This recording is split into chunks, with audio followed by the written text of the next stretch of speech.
네, 17절부터 보겠습니다. 아브라함이 그돌라오멜과 그와 함께한 왕들을 쳐부수고 돌아올 때 소돔 왕이 사회 골짜기 곧 왕의 골짜기로 나와서 그를 영접하였습니다. 소돔 왕 입장에서는 좋겠죠. 아브라함이 그 대신 뒤통수를 좀 쳐줘가지고 이제 그돌라오멜이 굉장히 그 완전히 그 북방 연합군이 완전히 멸절한 건 아니겠지만 큰 타격을 입었으니까 소돔 왕의 입장에서는 아주 좋았을 겁니다.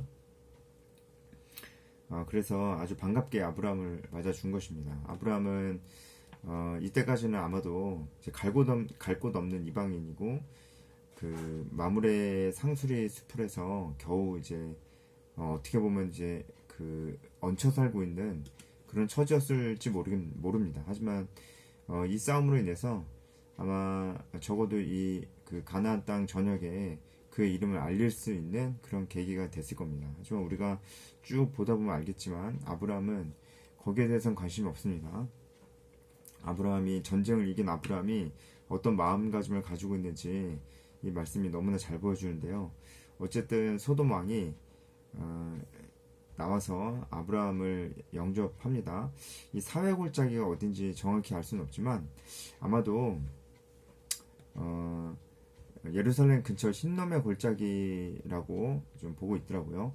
왜냐면 이 18절에 등장하는 멜기세덱의 살렘왕, 그러니까 예루살렘의 통치자였기 때문에 그 근처가 아니었을까 이렇게 보고 있는 것입니다. 자, 18절에 아주 중요한 사람이 등장합니다. 바로 예루살렘 왕 멜기세덱인데요. 정말 중요한 사람입니다. 이 멜기세덱이 떡과 포도주를 가지고 나왔으니 그는 지극히 높으신 하나님의 제사장이었더라. 멜기세덱이 떡과 포도주를 가지고 나왔습니다. 이것은 아브라함을 축하하고 그의 수고를 이렇게 뭔가 치하하려는 그런 의도입니다. 멜기세덱이 지금 아브라함을 어떤 축복하는 의미로 이렇게 떡과 포도주를 가지고 나온 거죠. 근데 이 멜기세덱이 왜 중요하냐면 멜기세덱에 대한 얘기부터 좀 할게요. 이 멜기세덱은 제사장이었습니다. 하나님의 제사장이었습니다. 멜기세덱이 어떻게 이 그 가나안 땅에서 그것도 예루살렘에서 하나님을 이렇게 신실하게 믿게 됐는지 모르고 또 제사장까지 어떻게 됐는지 모르겠지만 분명한 거는 그는 하나님의 제사장이 받았어요. 다른 신도 다 함께 섬기고 있는 그런 사람이 아니고 하나님의 제사장이었습니다.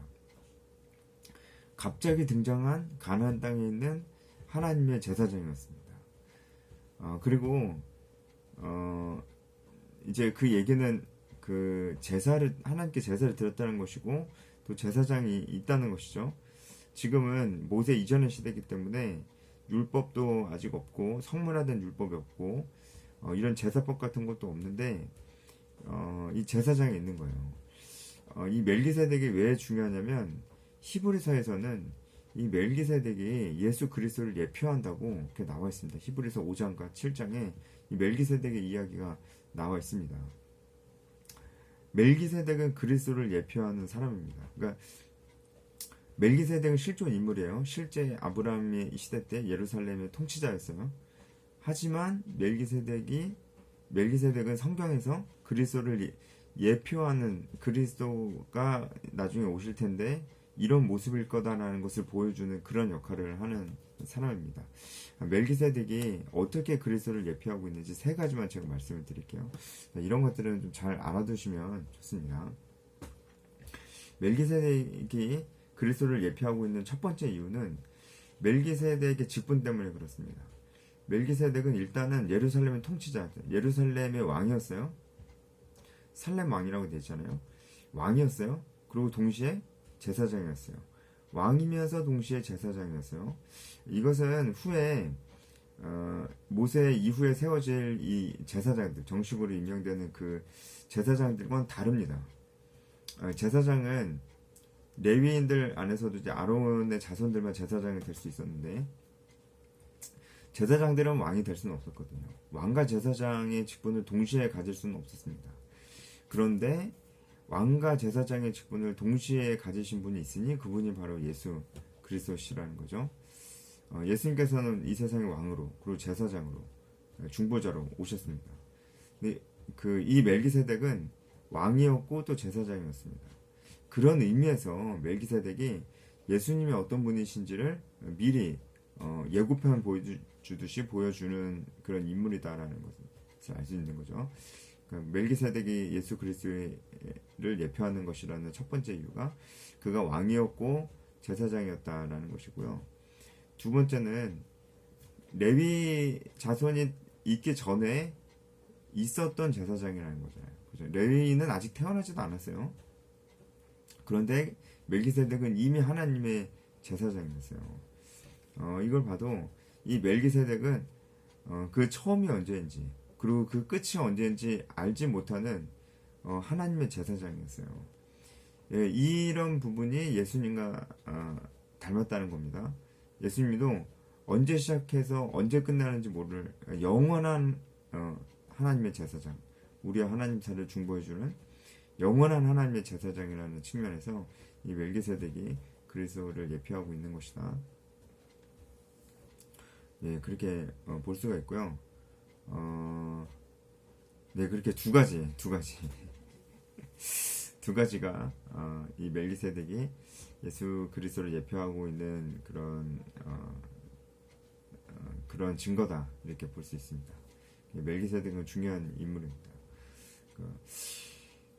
멜기세덱이 와서 아브라함에게 와서 축복합니다. 그냥 이렇게 승리했으니까 뭐 수고하셨습니다 이게 아니죠.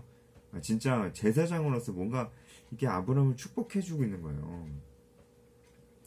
천지의 주제시오 지극히 높으신 하나님이여 아브라함에게 복을 주옵소서. 하나님의 이름으로 아브라함에게 복을 빌어 주잖아요.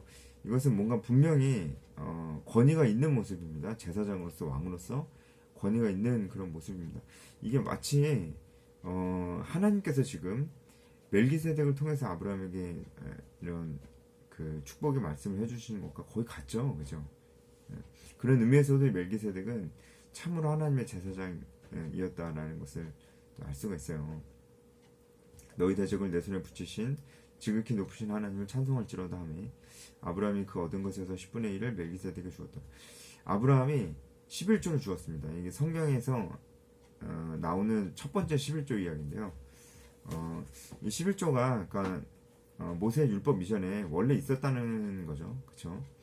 아브라함이 11조를 멜기세덱에게 준 이유는 멜기세덱이 기도했었던 이 내용들, 20절의 이 내용들에 대해서 아브라함도 동의를 한다는 거죠. 이 대적을 내 손에 붙이신 그분이 하나님이시다. 그러니까 아브라함이 자신의 힘으로 이긴 게 아니고 이 대적은 이길 수 있는 힘은 하나님께서 주신 것이다. 하나님께서 승리하게 해주신 것이다. 라고 멜기세덱이 얘기했는데 아브라함이 그것을 동의하는 것이죠. 그리고 깊이 하나님께 감사하는 것이죠. 이런 의미로 11조를 낸 겁니다. 이 전쟁은 하나님께서 이기게 하신 겁니다. 그래서 내가 이 전쟁을 통해서 얻은 이 전리품들은 내 것이 아니고 하나님의 것입니다. 라는 의미로 11조를 준 거죠. 우리도 그런 의미로 지금 11조를 하는 거죠. 우리가 열심히 일해서 번 돈이 맞지만 그렇지만 그 이전에 이 모든 것은 하나님께서 우리에게 주신 것이다. 라는 것을 우리가 고백하면서 11조를 내는 것입니다. 그러니까 복을 더 받으려고 11조 내는 거는 진짜 아니죠. 그건 진짜 아니죠. 그죠? 오히려 받은 복에 대해 감사하면서 내는 것이 11조가 맞는 것입니다. 아브라함도 그런 의미로 11조를 주되 멜기세덱을 주었습니다. 멜기세덱이 제사장이라는 것도 아브라함이 인정한 것이고 멜기세덱이 그 하나님의 제사장, 우상을 섬기는 제사장도 아니고 하나님과 우상을 동시에 섬기는 제사장도 아니고 하나님의 제사장이라는 것을 아브라함도 인정한 겁니다. 아브라함이 어떻게 멜기세덱을 하나님의 제사장으로 이렇게 인정하게 됐는지 모르겠어요. 무엇인가 아브라함에게도 신적 권위에 눌리는 게 있었던 것 같고 왠지 모르게 확신이 드는 그런 게 있었던 것 같아요. 아 진짜 하나님의 제사장이구나라는 것을 좀 이렇게 직관적으로 좀 알 수 있었던 것 같습니다. 그러니까 이게 하나님의 섭리예요. 이제 하나님께서 어떻게 보면 하나님께서 멜기세덱을 아브라함에게 보내셔서 지금 그를 축복해 주시는 거라고도 볼 수 있습니다. 아브라함도 이제 그걸 알아서 자발적으로 이 전쟁에서 얻은 전리품의 10분의 1을 멜기세덱에게 주었습니다. 그러니까 지금 아브라함에게 축복을 빌어주는 사람 멜기세덱이고 그 11조를 아브라함이 멜기세덱에게 주잖아요. 그러니까 이제 이 멜기세덱 그리스도를 예표하는 것이라고 했을 때, 제가 아까 세 번째 이유라고 했던 게 이 멜기세덱 그리스도 전에 있었잖아요. 그러니까 나중에 신약 시대 가면 유대인들은 아브라함의 자손만이 진정한 하나님의 백성이다 이렇게 얘기를 하는데 그게 아니다라고 얘기할 수 있는 거죠. 왜냐면은 아브라함 전에 이미 멜기세덱이 있었다. 이미 아브라함 전에 하나님의 제사장이 있었다. 라는 것을 창세기가 보여주기 때문에 하나님의 자녀가 아브라함의 자손만이 하나님의 자녀가 될 수 있냐? 그렇지 않다. 그러니까 믿음으로 하나님의 자녀가 될 수 있다는 것을 신약에서 이렇게 얘기를 해주죠. 그런 의미에서 또 멜기세덱은 그리스도를 예표하고 있기도 합니다. 이 모습을 소돔왕이 옆에서 지켜본 것 같아요. 소돔왕이 아브라함에게 이제 포로로 잡혀갔다가 이제 아브라함이 다시 데리고 온 사람들은 그 사람들은 나한테 돌려보내줘라. 아무래도 이제 소돔 사람들이니까 그런 것 같아요. 그리고 전리품은 다 네가 가져와라. 나 필요 없다. 이렇게 얘기하는데 언뜻 보면은 소돔 왕이 합리적인 말을 하고 있는 것 같고 오히려 더 되게 인심 쓰는 것 같은 그런 느낌이 드는데 그렇지 않습니다. 소돔 왕이 사실 이렇게 얘기할 자격이 없어요. 왜냐면 소돔 왕은 확실하게 전쟁에서 패배를 했고 아브라함이 이 전쟁에서 혼자 승리를 한 거기 때문에 이 고대 근동 전쟁에서는 승리한 사람이 포로와 전리품을 다 취하는 것입니다. 그러니까 포로도 아브라함이 데려갈 수 있는 거예요. 아브라함에게 권리가 있는 겁니다. 근데 마치 소돔 왕이 마치 포로도 그리고 사실은 전리품도 마치 자기 거인 것처럼 근데 내가 너한테 주노라 하는 것처럼 소돔 왕이 그렇게 얘기를 하잖아요. 그러니까 황당하죠? 원래 아브라함 거예요. 소돔 왕이 뭐 포로는 나한테 돌려보내주고 물품은 너가 가져가라 이렇게 얘기할 권한이 없습니다. 아주 뻔뻔한 거죠. 아브라함이 여기서 아주 멋있는 고백을 합니다. 천지의 주제시고 지극히 높으신 하나님, 이 멜기세덱의 그 기도와 같죠. 천지의 주제시고 지극히 높으신 하나님 여호와께 내가 손을 들어 맹세한다. 여기서 이제 여호와라는 이름이 또 쓰이죠. 그러니까 이 여호와라는 이름 쓸 때는 하나님께서 언약을 지키시는 하나님 얘기할 때 이 이름을 쓴다고 했죠. 그 여호와 하나님, 그러니까 지금 아브라함은 하나님의 약속을 기억하고 있는 거예요. 땅과 민족을 주겠다는 그 약속. 그렇기 때문에 이 어려운 싸움에서도 아브라함이 목숨을 잃지 않고 살 수 있었고 뿐만 아니라 이 전쟁을 이길 수 있었다. 이 모든 것은 여호와 하나님, 약속을 지키시는 그 하나님 때문이다라는 것을 고백을 하는 거예요. 그래서 내 말이 내가 아브라함으로 치부하게 하였다 할까요? 내게 속한 것은 실 한 오락이나 들매끈 한 가닥도 내가 가지지 않겠다. 이 얘기가 무슨 얘기입니까? 내가 행여라도 전리품을 가져가면 이제 소돔 왕 당신이 뭐 이렇게 얘기하고 다닐 거 아니냐. 내가 전리품까지 다 아브라함 줬다. 그래서 아브라함이 부자가 된 거다. 당신 뭐 이렇게 얘기하고 다닐 거 아니냐. 틀린 말이지만 그것도 틀린 말이지만 아예 당신이 그런 얘기를 못하게 하기 위해서 그래서라도 나는 그냥 안 가져가겠다.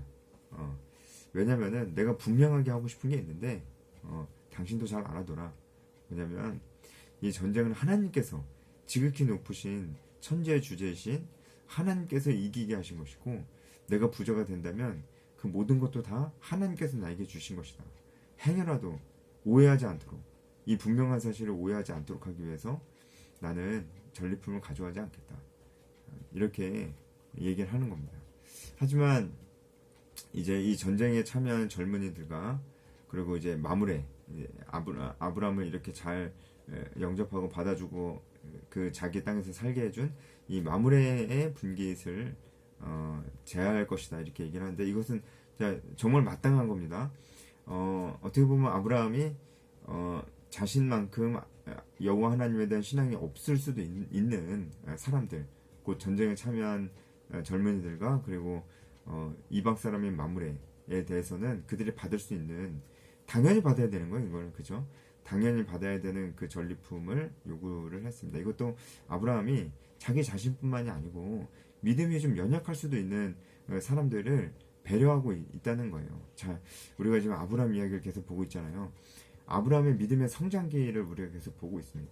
우리가 그래서 저번 시간에는 전쟁에 나가는 아브라함에 대해서 좀 생각을 해봤잖아요. 아브라함은 아내를 누이라고 속일 만큼 자신의 목숨 하나도 구걸하던 그런 사람이었는데 지금 이 상황은 본인이 전쟁에 휘말리게 된 것도 아니고 사실 가만히 있어도 되는데 조카 롯을 구하기 위해서 이 어려운 전쟁을 사실 거의 승리할 가능성이 없는 이 전쟁을 자발적으로 참여하는 것을 보여줍니다. 이것은 이제는 자신의 목숨도 아깝지 않을 만큼 하나님의 믿음의 굳건히 서 있는, 그리고 이 땅을 지키는 자들에 대해서 분명히 이제 책임감을 가지고 이것도 하나님 약속을 믿는 그 믿음에서 나온 행동이죠. 그리고 조카 롯도 구출하고야만은, 이것도 아마 하나님의 약속을 생각하면서 아브라함이 이렇게 행동했을 것이다. 그냥 객기를 부린 게 아니다. 왜냐하면 하나님께서 자손을 약속하셨잖아요. 근데 어쨌든 그 조카 롯은 직계 자손은 아니지만 하나님께서 자손을 약속하셨기 때문에 롯도 그냥 이렇게 포로로 잡혀가는 걸 볼 수가 없는 거예요. 그러니까 하나님의 약속에 의지해서, 땅과 민족이라는 하나님의 약속에 의지해서 아브라함이 이제는 목숨을 구걸하는 것이 아니고 오히려 목숨을 내놓을 수도 있는 전쟁에 참여를 한 거예요. 적극적으로. 우리도 마찬가지입니다. 여러분, 우리에게 믿음이 진짜 있다면 우리는 소극적으로 살 수가 없다니까요. 우리는 그냥 예배만 드리고 왔다 갔다 하면서 정말 살 수 없습니다. 우리는 하나님께서 우리에게 맡겨주신 이 사명을 쫓아서 어떠한 손해를 감수하더라도 우리는 살게 되는 거예요. 이것이 우리 믿음의 고백이기 때문이다. 그거 안 하면 어떻게 우리가 믿음이 있다고 고백을 하겠어요? 예전에 제가 어떤 청년을 만났는데 그 청년이 그러더라고요. 자기는 하나님이 항상 계시다고 믿으면서 산대요. 근데 제가 그 얘기 듣고 이 마음이 참 복잡했습니다. 왜냐하면 그 사람의 삶은 전혀 안 그랬거든요. 교회도 거의 안 나와요. 거의 나오고 싶을 때만 정말 가끔 나오고요. 당연히 말씀 생활, 기도 생활도 안 합니다. 기도도 그냥 생각날 때 걸어가면서 그냥 대충 한대요. 근데 자기는 하나님이 계시다고는 믿는데요. 그게 믿음입니까? 그것도 뭐 믿음이 아니라고는 할 수는 없지만 그게 진짜 믿음일까요? 진짜 믿는다면 그렇게 살 수가 없습니다. 진짜 믿는다면. 그러니까 좀 믿는다고 하니까 뭐 거짓말을 할 수는 없지만 그게 진짜 믿음인지 의심이 가는 거예요. 우리도 진짜 믿는다면은 아브라함처럼 가만히 있을 수 없어요. 하나님께서 우리에게 복음을 전하고 제자를 삼으라고 했습니다. 이거 무슨 누구 목사님만 할 일도, 무슨 선교사님, 간사님들만 할 일이 절대로 아닌데 이제 직장 다니고 막 하면서 그 마음도 다 잃어버리고 그냥 사는 거예요. 그냥 교회에서 그냥 봉사하는 게 전도 제자하는 거예요? 그건 아니잖아요. 봉사하지 말라는 게 아니고 우리도 사명을 쫓아 살아야 될 거 아닙니까? 아브라함이 그렇게 살았어요. 그렇게 살았더니 하나님께서 진짜 지켜주셨어요. 아브라함의 간증거리가 또 생긴 거예요. 예전에는 애굽에서의 간증은 완전히 자기가 나락에 떨어져서 허우적대고 있을 때 하나님께서 전적으로 베풀어 주신 은혜로 인한 간증이라고 한다면, 지금 이 간증은 자발적으로 헌신하고 순종했더니 얻게 된 간증이었어요. 얼마나 감격스럽겠어요. 그러니까 아브라함이 자신의 마음을 어떻게든 표현하려고 11조도 내고 한 것입니다. 그리고 아브라함의 이 행적이 나중에 신약성경 히브리서에 기록될 정도로 이 아브라함의 믿음의 표현으로 대표적인 행위가 됐어요. 그리고 소돔 왕에게 전리품 하나도 취하지 않겠다 이렇게 얘기하는 아브라함의 모습을 보십시오. 아브라함이 정말 많이 성장했습니다. 그렇죠? 우리가 알고 있는, 우리가 기대하는 믿음의 조상으로서 그 모습들이 조금씩 보이는 것 같아요. 하지만 사람은 믿을 존재가 안 됩니다. 사람은 사랑해야 될 존재지 믿을 존재는 아니잖아요. 나중에 아브라함이 또 흔들립니다. 그 모습도 우리와 비슷합니다. 괜찮습니다. 하나님이 우리를 붙들어 주시기 때문입니다. 하나님을 의지하지 않는 것이 문제지 조금 흔들리는 것은 문제가 안 됩니다. 그래서 오늘 말씀은 여기까지 보겠습니다.